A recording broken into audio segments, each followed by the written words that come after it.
Seorang warga di Tuban terluka parah digigit ular piton.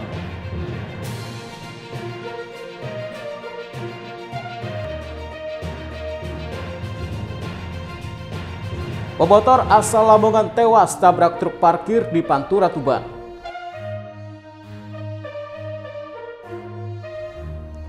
Assalamualaikum warahmatullahi wabarakatuh, pemirsa JTV Bojonegoro. Senang sekali saya Semi Ramadan kembali hadir menjumpai Anda di program Sketsa Pengawan untuk edisi hari ini. Selain dua informasi utama tadi, kami juga masih memiliki informasi penting dan juga berita menarik lainnya dari Bojonegoro dan sekitarnya. Pemirsa, mari kita ikuti Sketsa Pengawan selengkapnya.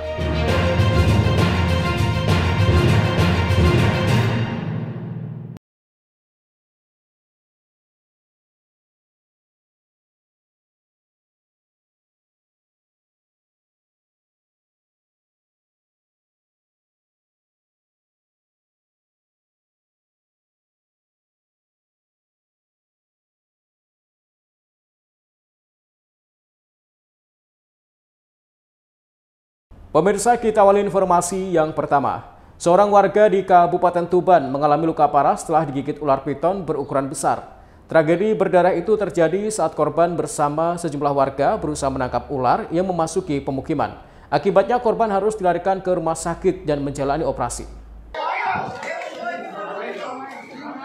Warga di Kelurahan Kebonsari, Kecamatan Tuban Kota, Kabupaten Tuban digemparkan dengan kemunculan ular piton berukuran besar di kawasan pemukiman setempat pada Rabu sore. Warga langsung beramai-ramai menangkap ular sepanjang 5 meter tersebut. Dalam rekaman video amatir warga, nampak ekor ular ditarik sejumlah warga agar ular keluar dari dalam selokan. Namun hewan melata tersebut terus melakukan perlawanan. Naas saat ular keluar dari selokan, Joko 58 tahun, warga setempat yang saat itu berusaha menangkap kepala ular menggunakan karung, justru digigit hingga mengalami pendarahan hebat. Warga yang melihat sontak panik dan bertindak histeris. Pasca kejadian, korban langsung dilarikan ke Rumah Sakit Umum Daerah Dr. Kusma Tuban. Gigitan ular tersebut membuat 3 urat nadi korban putus hingga harus menjalani operasi. Penangkapan ular sepanjang 5 meter tersebut dilakukan warga karena dikhawatirkan membahayakan keselamatan warga, khususnya anak-anak. Keberadaan ular tersebut diketahui setelah melintas di pemukiman sehingga ditangkap beramai-ramai. Ular dari sana masuk dari sini, kepala tapi dari sana, ekor pasti ada di sini. Kelihatan istilahnya perutnya. Nah, kebetulan ada orang lewat. Nah, orang lewat itu tahu ada ular gitu. Saya kira ya guyon itu yang cerita itu, udah taunya betul.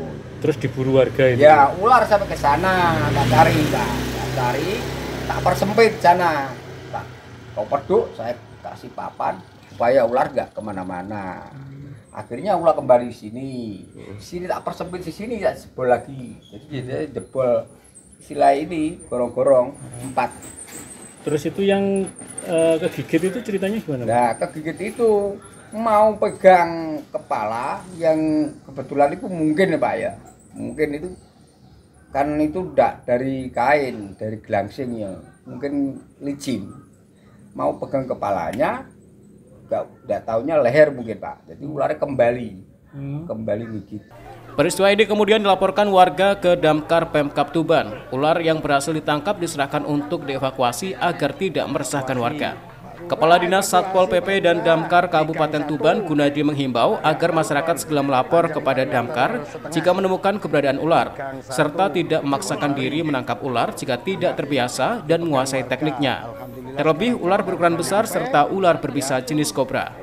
Kami mendapatkan aduan bahwa ada ular di Kebonsari Gang 1 di lorong itu.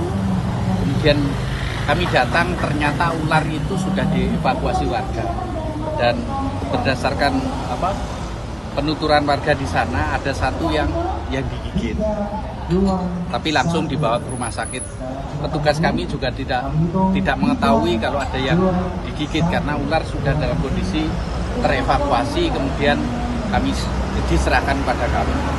Oleh karena itu, di dalam kesempatan ini kami menghimbau kalau warga masyarakat yang memang tidak biasa, yang memang kalau ada ular itu tidak biasa pegang, tidak biasa mengevakuasi, menangkap, lebih baik dilaporkan ke kami. Kami akan segera datang dan insya Allah bahwa kalau ada laporan kami pasti datang dan kemudian kami akan mengevakuasi. Hingga saat ini korban masih dirawat di rumah sakit. Akibat gigitan ular itu, 5 jari tangan sebelah kiri korban belum bisa digerakkan. Sementara itu diketahui dalam 2 bulan terakhir sudah 5 ekor ular jenis piton muncul di kelurahan setempat. Ular-ular ini muncul dan mengintai hewan ternak warga. Sigi Muhammad, Husni Mubarak, JTV, Tuban. Sementara itu, seorang pengendara motor asal Kabupaten Lamongan tewas usai menabrak truk parkir di jalur nasional Pantura, Kabupaten Tuban. Korban tewas di lokasi kejadian akibat benturan keras di bagian kepala dan dada. Kecelakaan ini diduga akibat korban kurang konsentrasi saat berkendara. Kecelakaan maut terjadi di jalur nasional Pantura, tepatnya di Jalan Tuban Widang, Desa Minohorejo, Kecamatan Widang, Kabupaten Tuban pada Kamis dini hari. Seperti terekam dalam video amatir warga, korban pengendara motor terkapar bersimbah darah usai menabrak truk rusak di jalur Pantura setempat. Kecelakaan bermula saat kendaraan Vario dengan nomor polisi S3552JBR yang dikemudikan oleh Anto Nugroho, 42 tahun, berboncengan dengan Ahmad Naim, asal desa Lawangan Agung, Kecamatan Sudio, Kabupaten Lamongan, berjalan dari arah barat ke timur. Karena kurang konsentrasi penuh ke depan, kendaraan Vario tersebut menabrak bemper belakang truk tandem yang disopiri oleh Sudirman, 62 tahun, warga Kecamatan Dampit, Kabupaten Malang. Truk dengan nopol P9447OV tersebut sedang parkir di sisi jalan karena mengalami kerusakan pada roda. Korban Anto Nugroho tewas di lokasi kejadian setelah mengalami benturan keras pada bagian kepala dan dada. Sementara penumpang mengalami luka ringan. Kecelakaan terjadi pada hari Kamis tanggal 1 Mei pukul 02.30 tepatnya di Jalan Tuban Widang di Desa Minohorejo, Kecamatan Widang, Kabupaten Tuban. Kronologi tersebut berawal dari kendaraan sepeda motor Honda Vario ini yang dikemudikan oleh M. Anto berpenumpang Ahmad Naim dan dari arah barat ke timur. Karena kurang konsentrasi, kemudian menabrak dari belakang kendaraan truk tandem yang diparkir pengemudinya Sudirman karena mengalami kerusakan kendaraan. Akibatnya dari kecelakaan tersebut, M. Anto mengalami luka berat dan untuk penumpangnya luka-luka. Untuk perkembangan saat ini dan untuk perkembangan pengemudi sepeda motor tersebut, M. Anto Nugroho ini mengalami luka berat dan penumpangnya. Oleh petugas, korban meninggal dan luka langsung dibawa ke Rumah Sakit Umum Daerah Dr. Kusma Tuban. Sementara kendaraan yang terlibat kecelakaan diamankan ke Polres Tuban. Sigi Muhammad, Husni Mubarak, JTV, Tuban. Pemirsa, sebanyak 3.127 CPNS dan P3K di Kabupaten Bojonegoro secara resmi menerima SK pengangkatan sebagai pegawai. Penyerahan SK dilakukan di alun-alun kota Bojonegoro pada Rabu sore. Ribuan calon pegawai negeri sipil atau CPNS dan pegawai pemerintah dengan perjanjian kerja atau P3K menerima surat keputusan SK pengangkatan dari pemerintah Kabupaten Bojonegoro di alun-alun setempat pada Rabu sore. Penyerahan SK pengangkatan diserahkan secara simbolis oleh Bupati Bojonegoro Setiawahono dan Wakil Bupati Bojonegoro Nurul Azizah. Total ada sebanyak 3.127 pegawai, terdiri dari 2.494 pegawai pemerintah dengan perjanjian kerja atau P3K, dan 635 adalah penerima SK CPNS. Dari jumlah tersebut, 2 orang P3K tidak bisa menerima SK pengangkatan lantaran meninggal dunia. Sementara 7 orang di formasi CPNS mengundurkan diri dikarenakan tidak mengisi kelengkapan berkas pada saat akan diusulkan penetapan nomor CPNS. Selain menyerahkan SK tersebut, Pemkab Bojonegoro juga menerima penghargaan sebagai instansi pemerintah yang menyerahkan SK pengangkatan tercepat se-Jawa Timur. Penghargaan tersebut diterima dari Kepala Badan Kepegawaian Negara yang diberikan berkat pencapaian dalam menyelesaikan seluruh proses pengadaan CASN 2024 dengan tepat waktu. Penghargaan ini juga sebagai wujud apresiasi BKN atas komitmen Pemkab Bojonegoro yang telah menyelenggarakan proses penyusunan formasi, seleksi hingga penetapan NIP CASN 2024 secara profesional dan akuntabel. Rasanya sangat senang sekali. Sekarang saya bisa bekerja di Dinas Kesehatan Kabupaten Bojonegoro. Untuk prosesnya saya kita menunggu sangat lama, sampai dulu awal kita mencari materai dan e-materai itu sampai ngedown, kemudian juga proses tahap demi tahap kita lalui. Kemudian perasaan kita saat ini atau saya sendiri sangat bahagia. Pada kesempatan ini, Bupati Bojonegoro Setiawahono mengucapkan selamat dan sukses atas penempatan dan penerimaan serta pengangkatan menjadi calon pegawai negeri sipil dan pegawai pemerintah dengan perjanjian kerja di lingkungan pemerintah Kabupaten Bojonegoro. Dirinya mengingatkan supaya peserta penerima SK untuk menjaga sikap dan perilaku, serta juga menjaga nama baik korps dan integritas sebagai abdi negara. Hari ini kita bisa melakukan pelantikan CPNS dan P3K. Setelah serta harapan kami para calon CPNS dan P3K yang hari ini sudah dilantik segera bisa menyesuaikan dengan aturan-aturan yang ada di aparatur sipil negara, dan kita berharap kinerja mereka jauh lebih baik.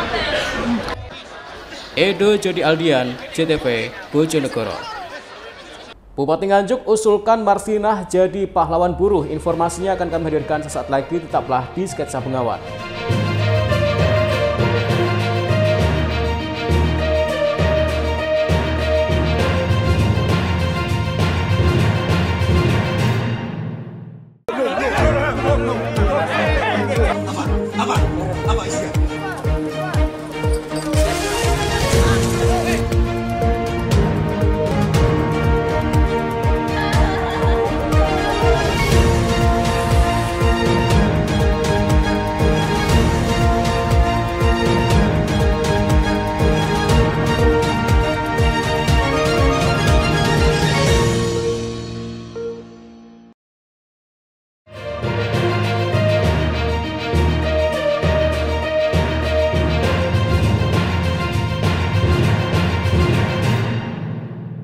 Pemirsa, terima kasih Anda masih di Sketsa Bengawan. Bupati Nganjuk kembali menggelar tabur bunga di makam tokoh buruh Marsinah. Bupati Nganjuk kembali mengusulkan agar Marsinah mendapat gelar pahlawan. Selain itu, Bupati juga akan menjadikan nama Marsinah sebagai jalan di Kabupaten Nganjuk. Bupati Nganjuk Marhen Jumadi melakukan ziarah dan tabur bunga di makam tokoh buruh bernama Marsinah di Desa Ngelundo, Kecamatan Sukomoro, Kabupaten Nganjuk. Untuk tahun kesekian kalinya, Bupati Marhen kembali menjanjikan dan mengupayakan akan membuat surat usulan ke Kemensos Republik Indonesia untuk memberi gelar Marsinah sebagai pahlawan buruh nasional. Bupati juga berencana akan menjadikan nama Marsinah sebagai nama jalan di Kabupaten Nganjuk. Hal tersebut dilakukan untuk mengenang jasa-jasa Marsinah selama menjadi buruh dan memperjuangkan hak-hak buruh hingga titik darah penghabisan. Kemudian hari ini, tadi malam kita istighosah ya di Balai Desa. Kemudian hari ini kita tabur bunga. Yang keempat, kita nanti ada santunan untuk keluarga Mbak Marsinah. Dan yang kelima ini berbarengan nanti ditemukan jasadnya Mbak Marsinah, ini juga ada acara di Wilangan sana.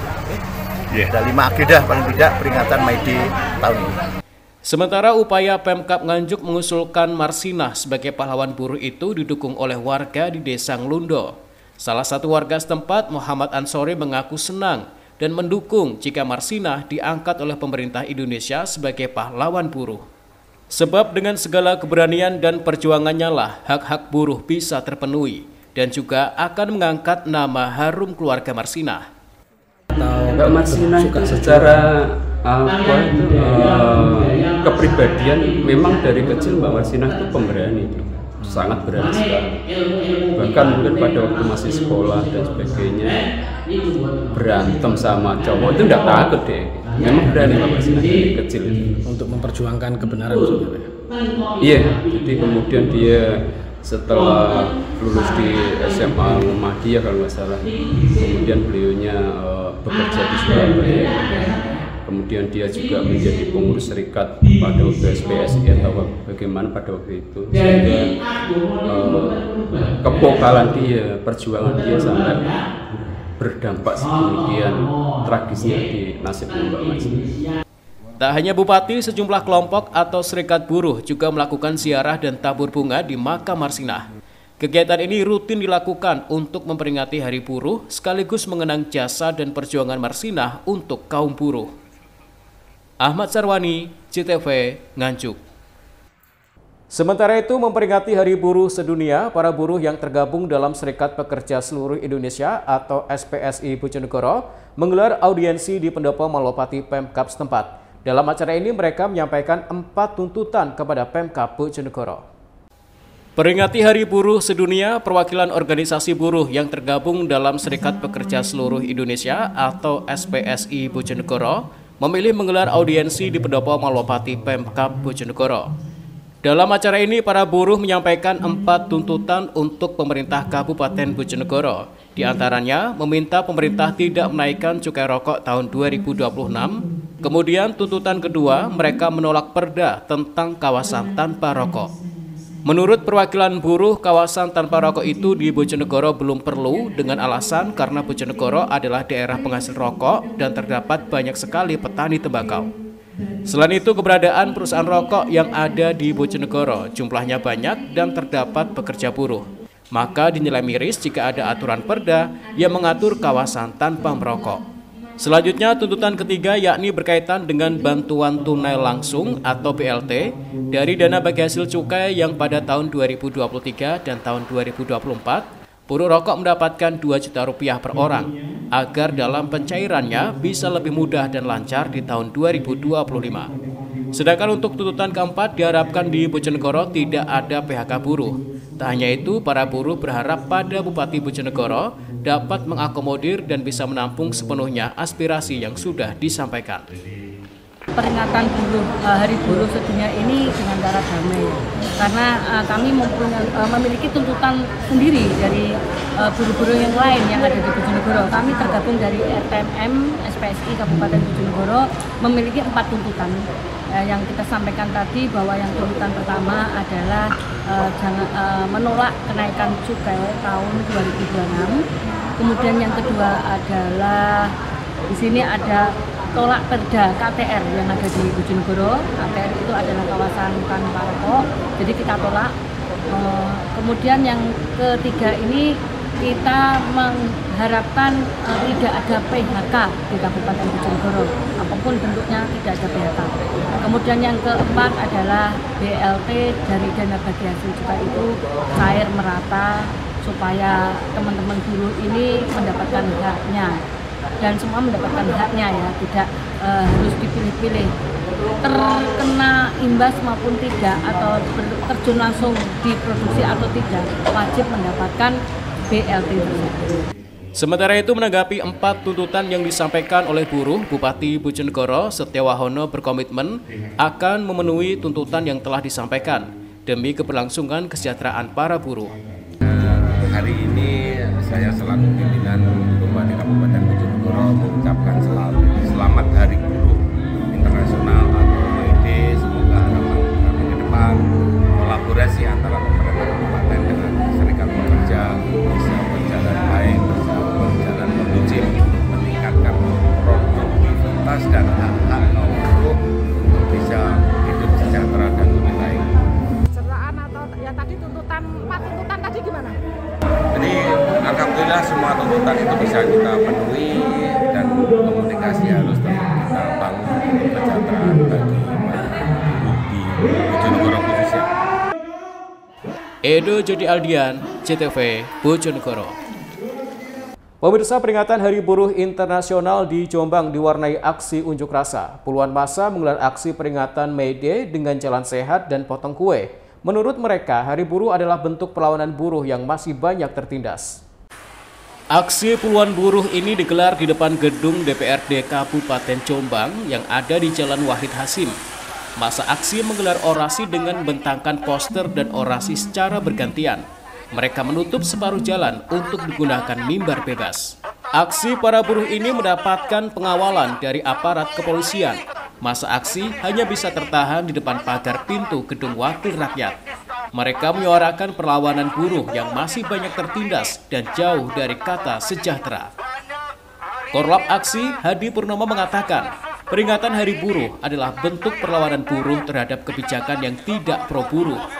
Bukan perayaan seperti yang dilakukan buruh yang difasilitasi pemerintah. Menurutnya, mereka hanya dirayu sesaat untuk tidak mengingat nilai dari perjuangan Hari Buruh Internasional.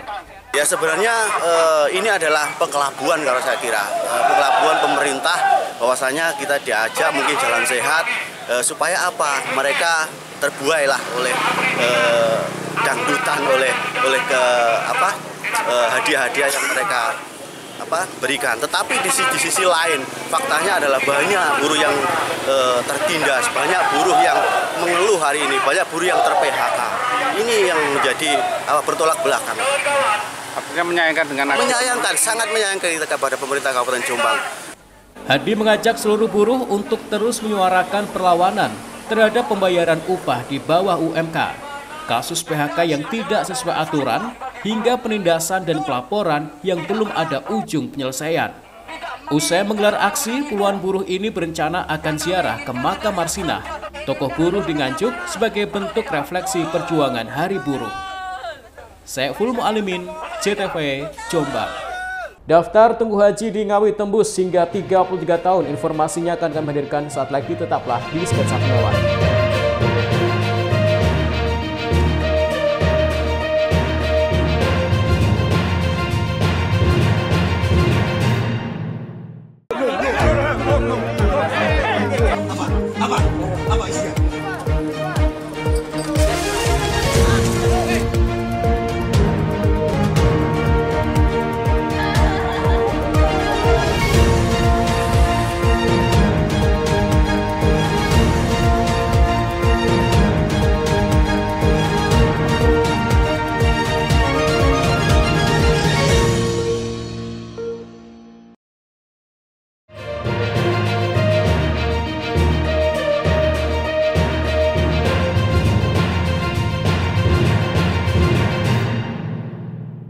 Pemirsa, terima kasih Anda masih di Sketsa Bengawan. Daftar tunggu haji di Kabupaten Ngawi saat ini mencapai 33 tahun. Apabila calon jamaah haji mendaftar tahun 2025 ini, mereka baru akan berangkat pada tahun 2058 mendatang. Banyaknya warga di Kabupaten Ngawi yang berminat menunaikan ibadah haji membuat daftar tunggu atau antrian calon jamaah haji menjadi 33 tahun. Apabila calon jamaah haji mendaftar pada tahun 2025, mereka akan berangkat pada tahun 2058 mendatang. Sesuai jumlah saat ini yang sudah mendaftar haji di Kementerian Agama Ngawi telah mencapai 11.000 orang. Kasih penyelenggara haji dan umroh Kemenak Ngawi, Masun Azali Amrullah menjelaskan, banyaknya warga yang berminat melakukan ibadah haji di Ngawi terus meningkat setiap tahunnya. Sehingga daftar antrian atau daftar tunggu haji menjadi 33 tahun. Setiap hari rata-rata warga yang mendaftar haji mencapai 3 hingga 4 orang setiap harinya di Kementerian Agama Ngawi. Terima kasih. Jadi jamaah haji Kabupaten Ngawi sampai saat ini adalah kurang jumlah total yang sudah daftar itu kurang sekitar 11.000. Sehingga daftar tunggu jamaah haji seandainya hari ini mendaftar maka berangkatnya adalah tahun 2058. Artinya 33 tahun antrian jamaah haji yang harus menunggu ketika sampai nanti berangkat. Ya, Pak. Karena saat ini ternyata minat jamaah haji untuk mendaftar haji ini volumenya naik. Artinya berarti walaupun biaya haji saat ini agak mahal, tapi ternyata minat jamaah haji semakin naik dan itu dibuktikan dengan jumlah jamaah yang tiap hari yang mendaftar itu 3-4 itu pasti ada mendaftar di sini. Sementara pada tahun ini ada sebanyak 495 calon jamaah haji Ngawi kloter 54 dan 55 yang akan diberangkatkan ke Tanah Suci. Mereka akan diberangkatkan pada tanggal 17 Mei mendatang di Pendopo Wediagraha menuju Asrama Haji Sukolilo, Surabaya. Ita Wahyu, JTV, Ngawi. Sementara itu, babak penyisian 32 besar Liga 4 Nasional Grup U mempertemukan Sang Maestro versus Persinga Ngawi. Hingga akhir pertandingan, kedua tim berbagi angka dengan skor 2-2. Gelaran babak penyisian 32 besar Liga 4 Nasional Grup U digelar di Stadion Ketonggo Ngawi. Dalam pertandingan tersebut kembali mempertemukan Sang Maestro FC versus Persingga Ngawi. Kedua tim ini sebelumnya juga pernah bertemu pada babak penyisihan 16 besar Liga 4 Asprof PSSI Jawa Timur beberapa waktu lalu. Pada pertandingan ini kedua tim nampak bermain imbang hingga akhir pertandingan harus berbagi angka dengan skor 2-2. Pelatih Sang Maestro FC Khairul Anam mengaku bersyukur seluruh pemain selamat, termasuk dengan hasil pertandingan yang berakhir imbang. Diakuinya performa Persingga saat ini juga lebih baik jika dibanding pertandingan sebelumnya di 16 besar Liga 4 Asprof Jawa Timur. Pihaknya juga terus akan evaluasi untuk pertandingan berikutnya. Dari Persiwang Ngawi, semua pada selamat ya, nggak ada yang cedera apapun. Pertandingan yang sangat dinikmati oleh kalangan masyarakat bola, ya, terutama masyarakat Ngawi sendiri. Ya, saya rasa kita semua puas meskipun hasil seri. Kedepannya mungkin bismillah lebih baik lagi. Sementara pelatih Persingga Ngawi Joko Susilo mengaku sangat kecewa dengan hasil pertandingan tersebut. Terlebih cukup banyak peluang yang didapat pemainnya namun tidak bisa diselesaikan menjadi gol. Ia mencatat ada sekitar 6 peluang yang seharusnya bisa dimaksimalkan untuk menambah skor. Hasil pertandingan ini akan menjadi bahan evaluasi serius bagi seluruh pemain Persingga Ngawi. Kami kecewa. Saya selaku pelatih kecewa dengan hasil ini. Kami tidak menginginkan draw, kami bukan menang. Tentu ini akan ada evaluasi buat tim. Jadi juga saya marah bukan kenapa-napa. Saya tidak menyalahkan, tapi saya menyalahkan situasi. Kita punya banyak peluang, dan mereka sedikit peluang. Dia bisa cetak gol 2. Kita punya peluang yang bersih, sekitar 5-6 tadi. Tapi ya inilah bola sepak bola, saya akan evaluasi itu. Sementara di pertandingan sebelumnya mempertemukan Persikasi Bekasi versus Asyap FC juga berakhir imbang dengan skor 1-1. Pertandingan penyisihan grup U akan dilanjutkan pada Jumat 2 Mei. Ito Wahyu, CTV Ngawi. Pemirsa, informasi tadi sekaligus mengakhiri sketsa Bengawan untuk edisi hari ini. Jangan lupa follow akun sosial media kami di bawah ini. Kirimkan kritik dan saran Anda ke alamat email kami ctvbojonegoro@ctv.co.id. Terima kasih atas kebersamaan Anda. Saya Semi Ramadan bersama kerabat kerja yang bertugas pamit dari hadapan Anda. Wassalamualaikum warahmatullahi wabarakatuh. Salam CTV Bojonegoro.